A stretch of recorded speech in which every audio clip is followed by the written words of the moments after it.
금요일 예배를 마치면서 다 우리 눈시울이 뜨거웠습니다. 하나님께서 금요 저녁 예배에 특별히 내려주시는 것 같아요. 하나님 앞에서 뜨거운 눈물을 흘리고 싶으신 분들 금요 저녁 예배에 참석해 주십시오.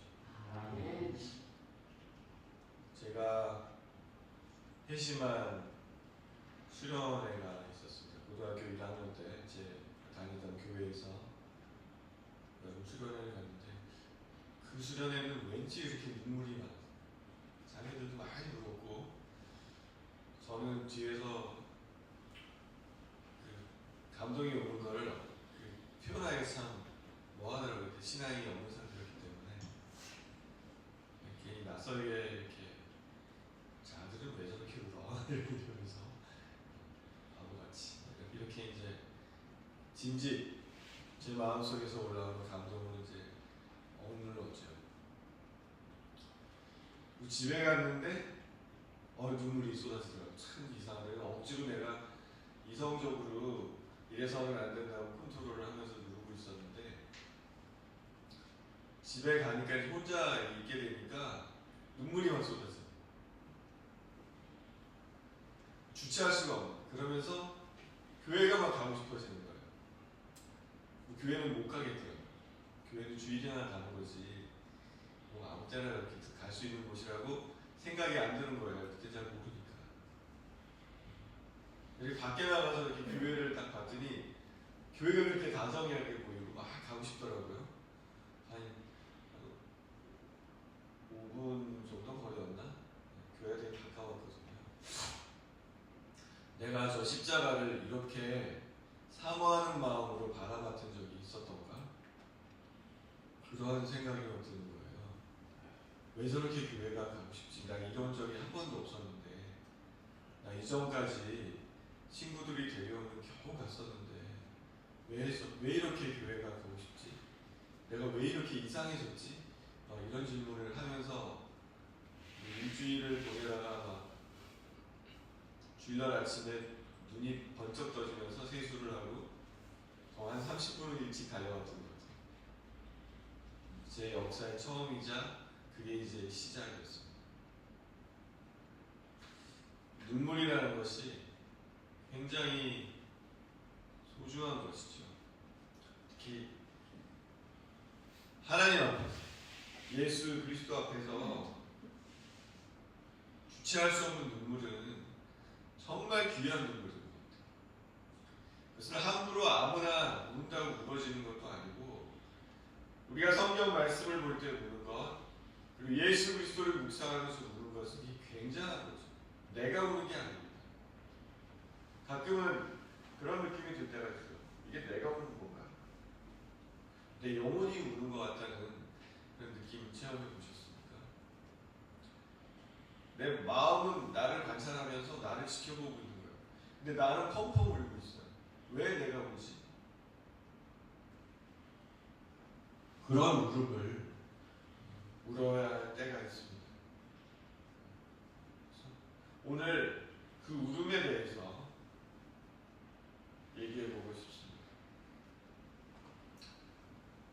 정말 예수 그리스도를 만나서 울어야 하는 그 울음, 예수께서 그렇게도 말씀하시잖아요.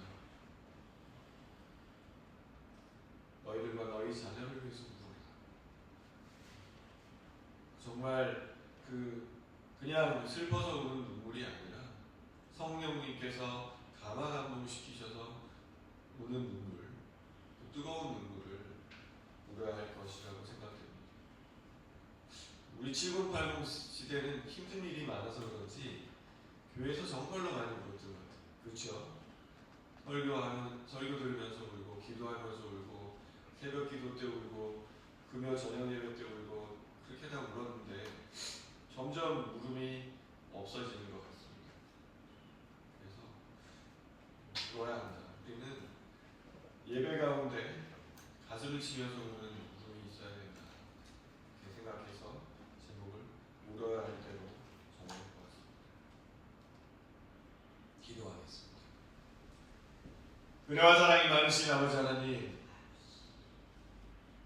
우리의 눈물샘이 메말라 있지는 않습니까?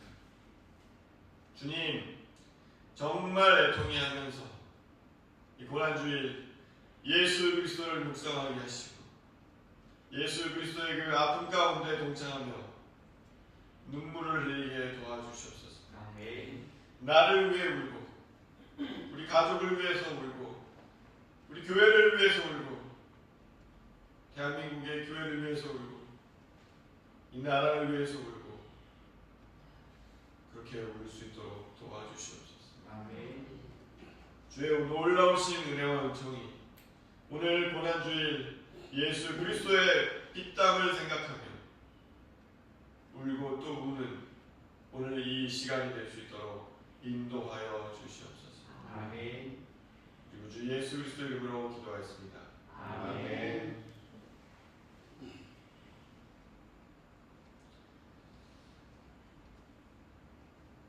사람이 살아있을 때보다 그가 떠난 자리에서 그 사람이 어떤 사람인지가 어떤 사람이었는지가 선명하게 드러난다고 생각이 됩니다.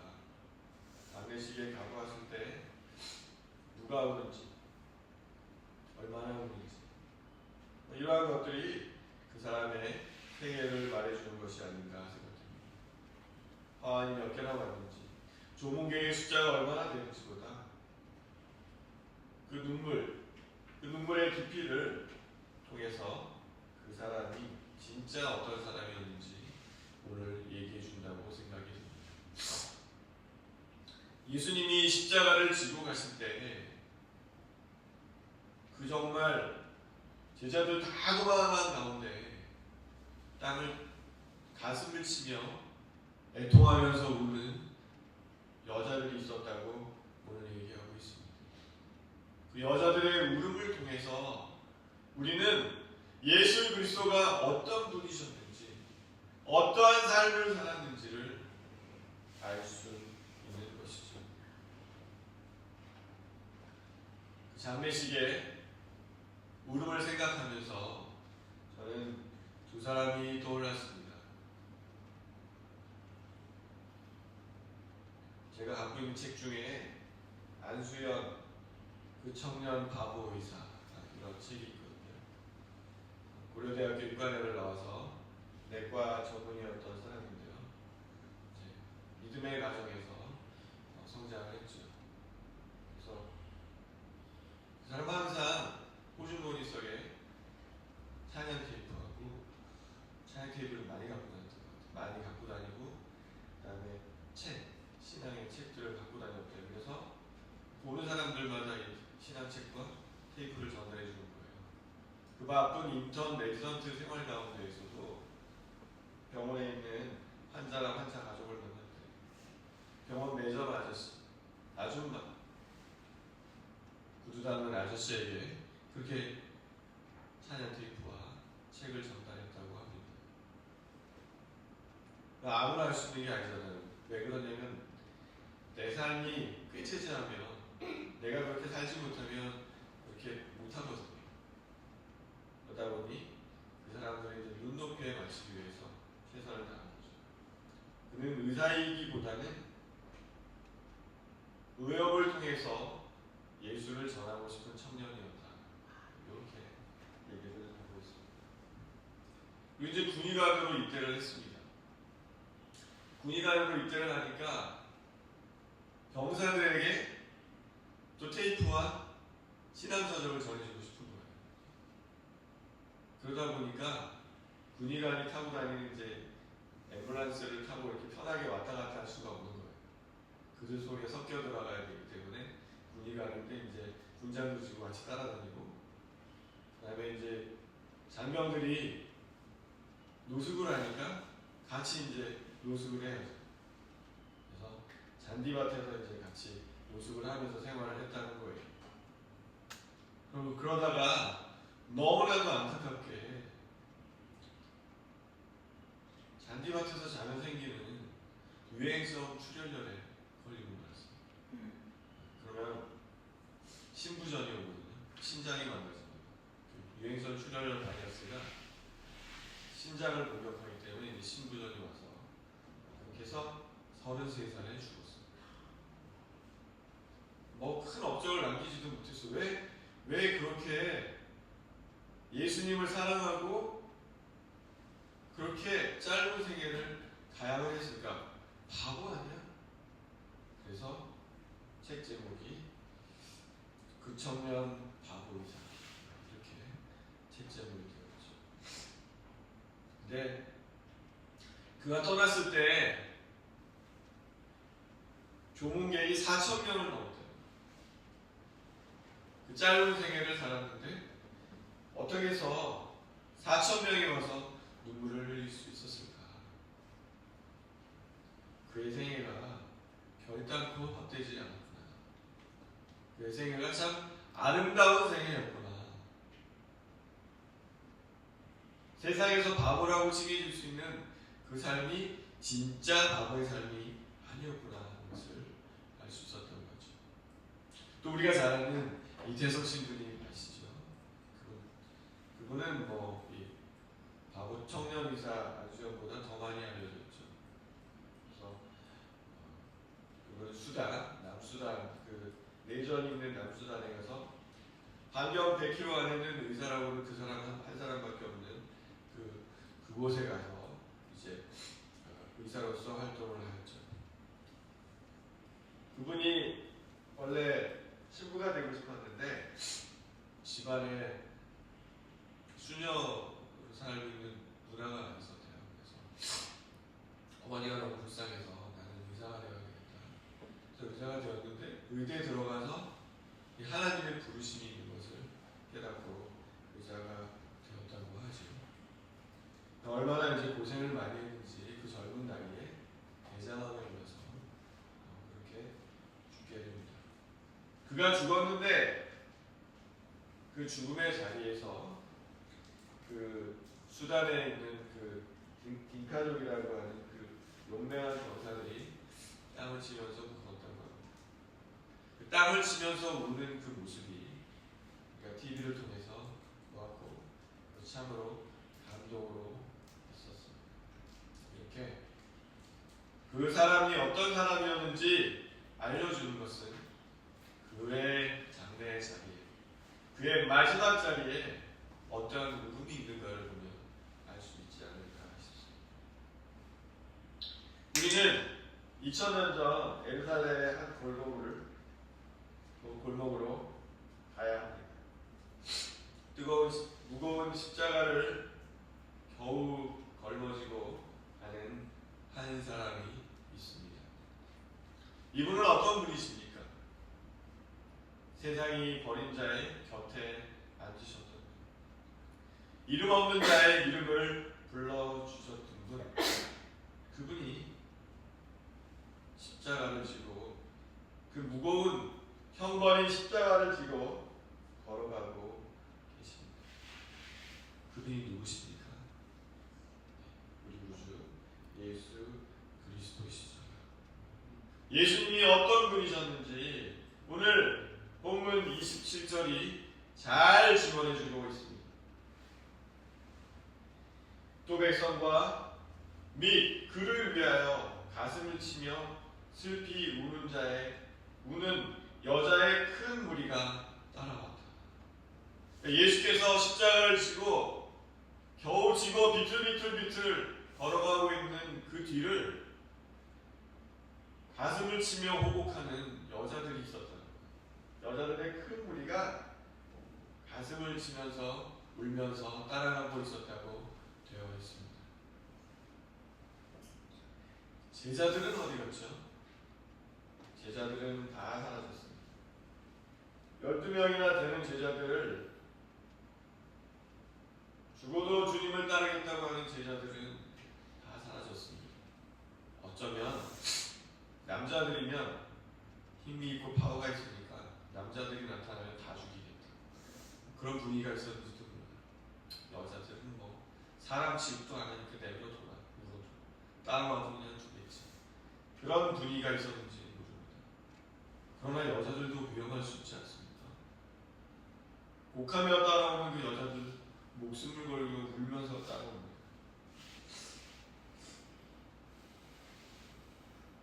이 여인들이 가슴을 쳤다고 되어 있는데 원어로는 헬라어 원어로는 에코프톤토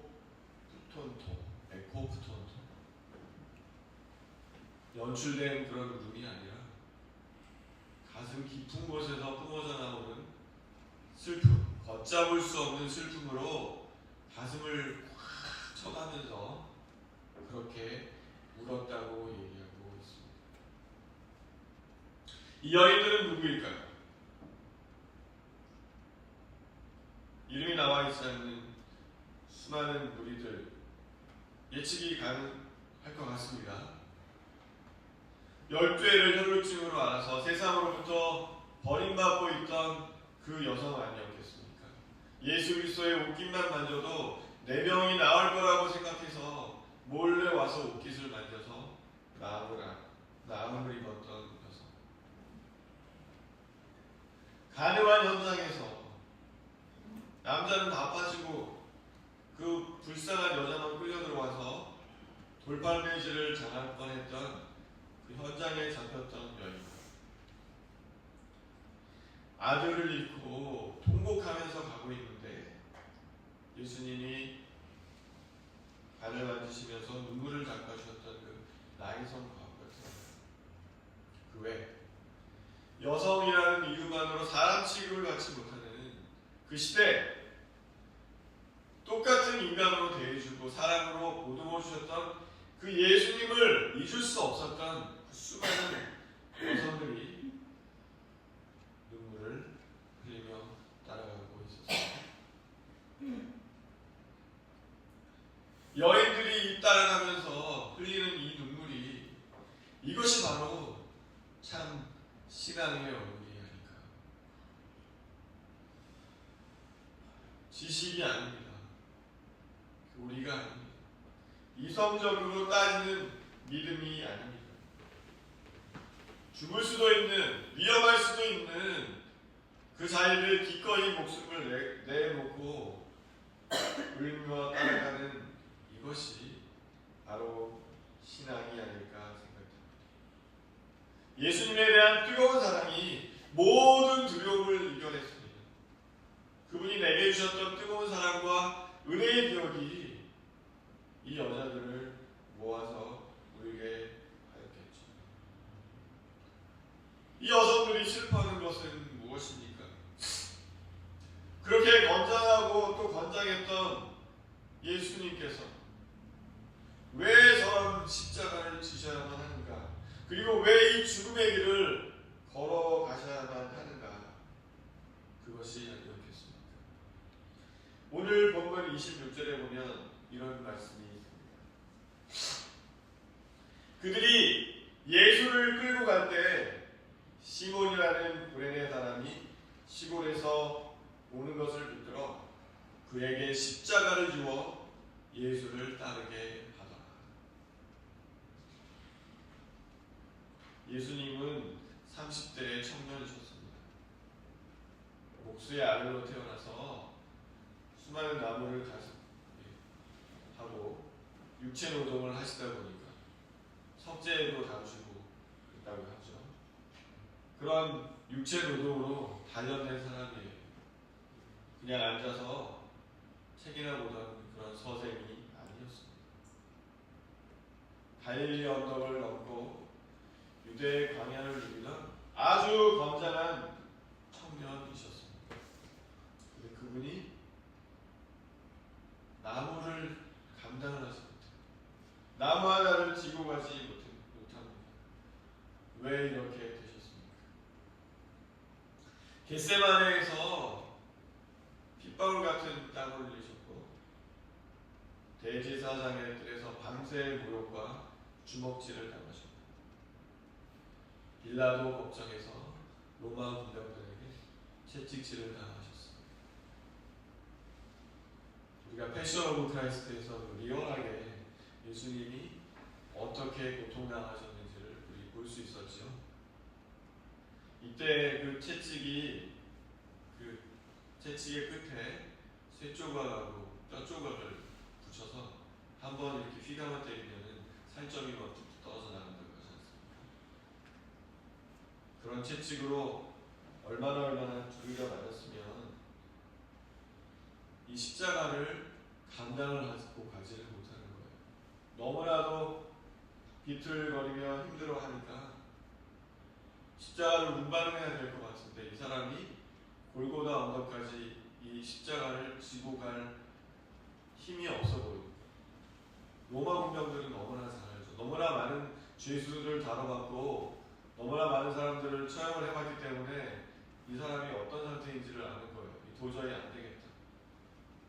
그래서 옆에 있던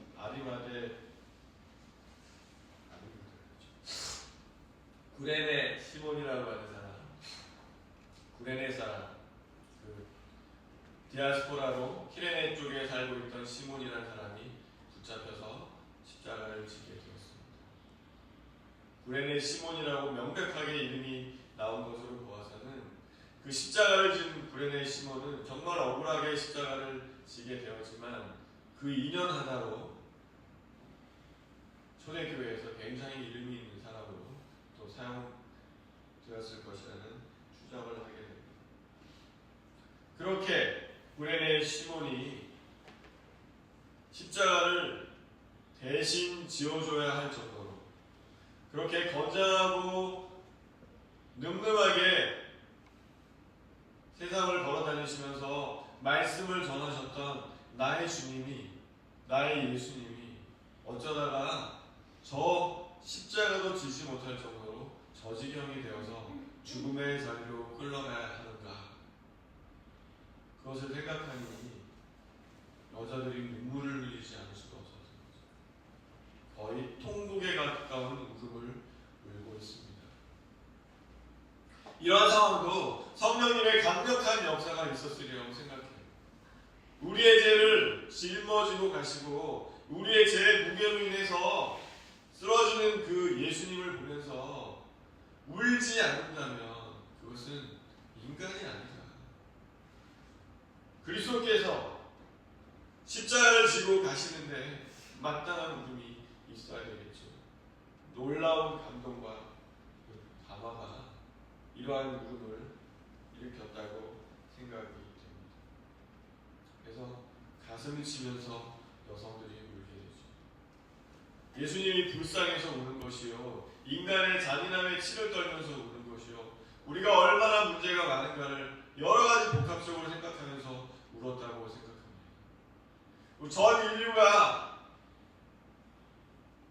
전 인류의 그 슬픈 마음을 대변해서 이 여성들이 울었다고 생각이 됩니다.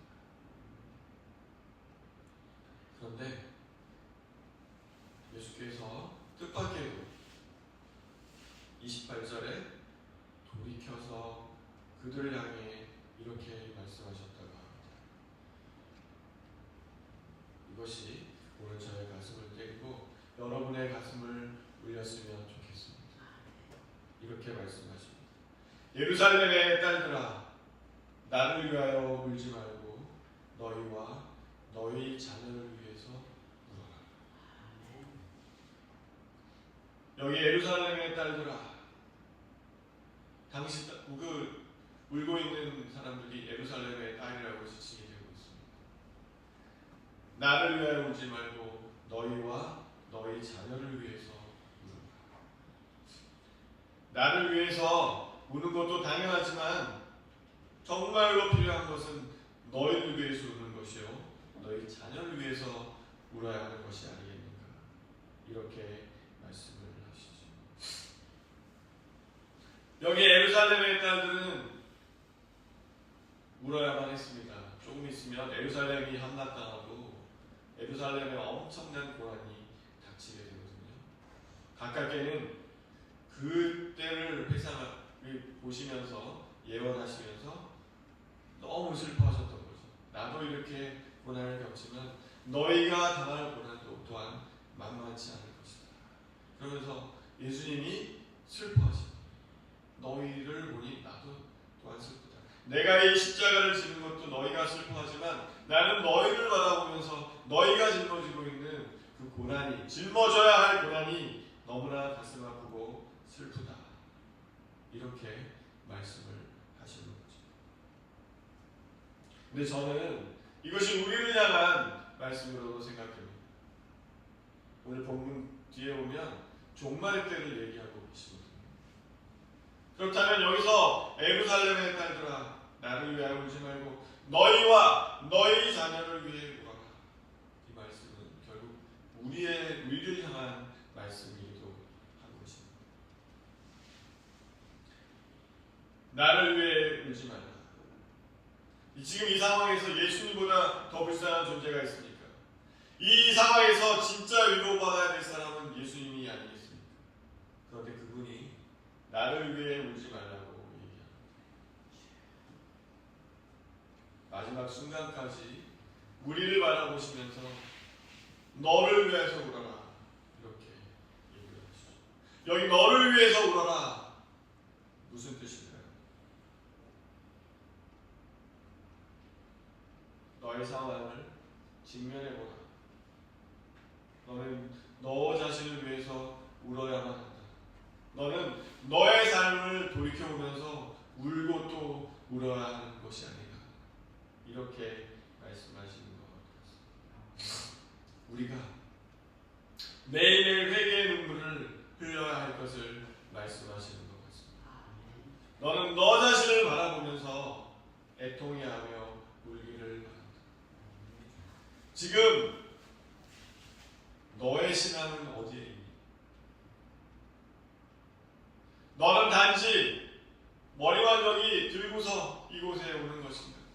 너의 마음은, 너의 관심은, 너의 애정은 어디에 가 있는 거야? 너는 정말로 애정 어린 마음으로 이 예배당을 오고 있는가? 이렇게 물어보시는 것 같습니다. 고난주일이 다가오는데 매년 고난주일이 있는데 너는 얼마나 성장하였느냐? 예수님의 십자가 앞에서 나는 얼마나 애통해 하고 있는가?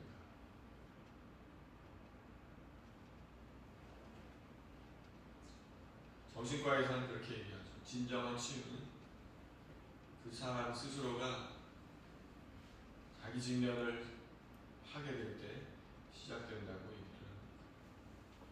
너의 현실을 회피하고 너 자신을 바라보지 못하고 그렇게 살아가고 있는 것은 아니다. 그렇게 너 자신을 먼저 보라고 얘기를 하십니다. 우리 오늘 나를 볼 수 있었으면 좋겠습니다. 먼저 너를 위해서 울어라. 너를 위해서 가슴에서 울려나오는 깊은 울음을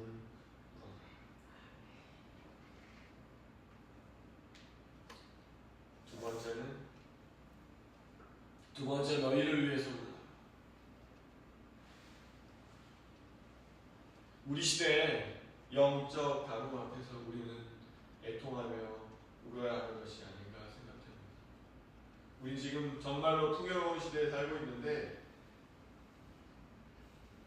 7080 시대의 그 눈물과 평양 대부흥회 때 울었던 그 식민지 시대 우리 신앙 선배들의 그 울음과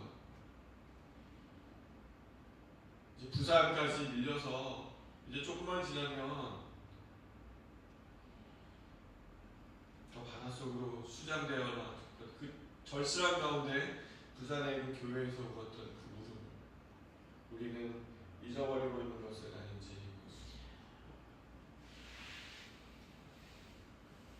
예배당은 많은데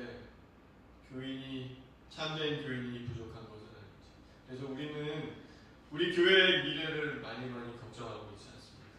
신학교가 비어가고 기도원이 비어가는 그 현실 가운데 우리는 그냥 어떻게 되겠지, 시간이 지나면 이렇게 될 수도 있는 거지, 이러고 있는 것이 아닌지 모르겠습니다.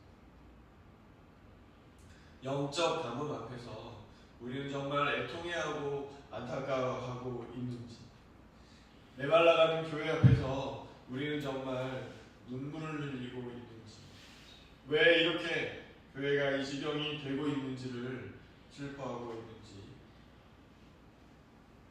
울었으면 좋겠습니다. 또한 너희 자녀를 위해서 울라고 얘기합니다. 다음 세대를 향해서 울어라.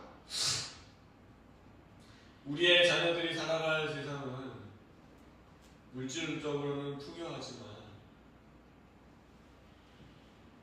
영적으로는 메말라가는 그러한 세상이 되지 않을지 걱정이 됩니다. 성경에 그렇게 예언까지 되었잖아요.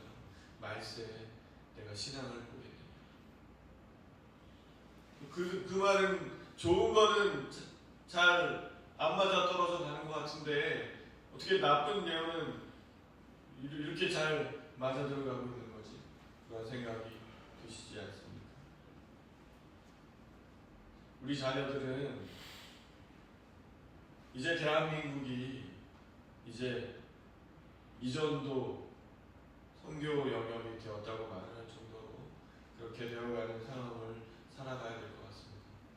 우리보다도 훨씬 더 뜨거운 믿음과 신앙으로 굳건하게 서서 살아갈 터인데 우리의 자녀들이 우리보다 더 열정과 하나님에 대한 사랑이 있는지 자신 없지 않습니까? 걱정되지 않으십니까? 그래서 너희 자녀를 위해서 이 시대를 예수께서 보시고 그렇게 말씀하신 것 같아요. 너도 문제고 너의 삶도 문제고 너가 사는 세상도 문제고 너의 자녀도 문제이구나. 우리는 어떻게 하면 좋을지 모르겠어요. 정말로 애통해야 하며 울어야 될 때가 아닌가 싶습니다. 울 때 울지 못하면 돌이킴이 없고 삶의 변화가 없지 않을까. 여러분 다 기억하시죠? 여러분이 언제 달라졌습니까? 예수님의 사랑이 나를 휘감을 때 흘렸던 그 뜨거운 눈물이 오늘 우리를 만지지 않았습니다. 우리는 그 눈물을 다시 한번 흘려야 해요. 우리 삶의 현장에서 내 주변에서 그러한 눈물이 다시 한번 흘러내려야 합니다. 우리의 자녀들이 그런 눈물을 흘리도록 그렇게 기도해야 될 것 같습니다. 아멘.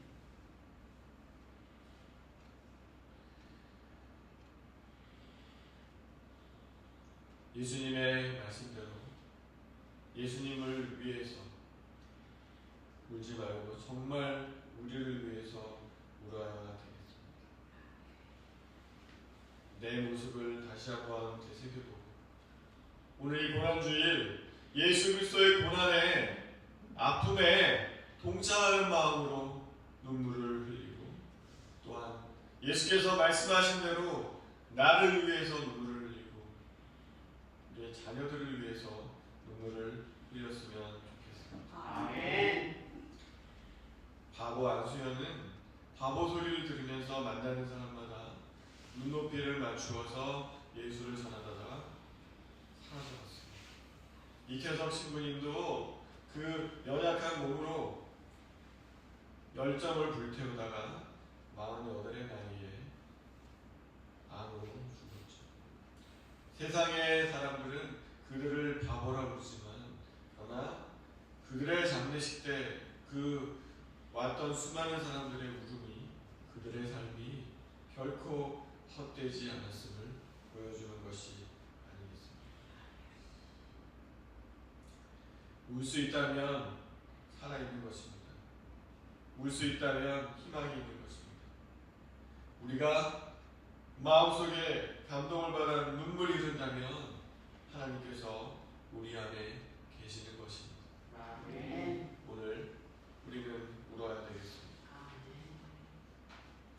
오늘 우리는 예수님의 고난에 동참하는 울음을 울고 예수께서 말씀하신 바 너희와 너희 자녀들을 위해서 울라고 하는 그 말씀대로 깊은 마음의 울음을 울었으면 좋겠습니다. 아멘. 슬픈 울음을 나를 애통해 하며 이 시대 상황을 애통해 하며 눈물을 흘릴 수 있었으면 좋겠습니다.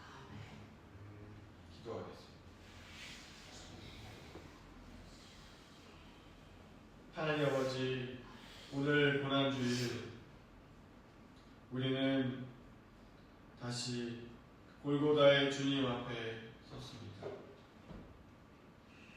예수 그리스도의 고난 앞에 우리의 마음이 움직이고 있습니까? 우리의 마음이 감동으로 벅차오르고 있습니까? 이 눈물을 잃어버린 이 시대에 주님, 우리는 울 수 있도록 도와주시옵소서. 아멘. 예수를 위해서 울고 나를 위해서 울고 우리 자녀를 위해서 울게 도와주시옵소서. 아멘. 매주일 주일이 돌아올 때에도 울지 않고 감동이 없는 우리, 겨우 예배나 참석하는 우리가 아닌지 주님 돌아보게 도와주시옵소서. 십자가의 은혜를 이성적으로만 알고 가슴으로 느끼지 못하는 우리가 되고 있는 것은 아닌지 주님, 우리를 용서하여 주시옵소서. 아멘. 물질은 넘쳐가는데 영혼은 메말라고, 다음 세대가 예배당을 떠나가는 이 시대, 이 안타까운 현실을 보면서 애통해야 하지 않는 그런 사람 되지 말게 하시고 정말로 슬퍼하며 안타까워하는 우리에게 도와주시옵소서. 아멘. 나 혼자만 감동받고 돌아가는 것으로 만족하는 저가 되지 않도록 도와주시옵소서. 눈물을 흘리며 나와 나의 자녀와 내 이웃을 돌아보는 우리 하늘집교회 성도들 될 수 있도록 인도하여 주시옵소서. 아멘. 우리 주 예수 그리스도 이름으로 기도하였습니다.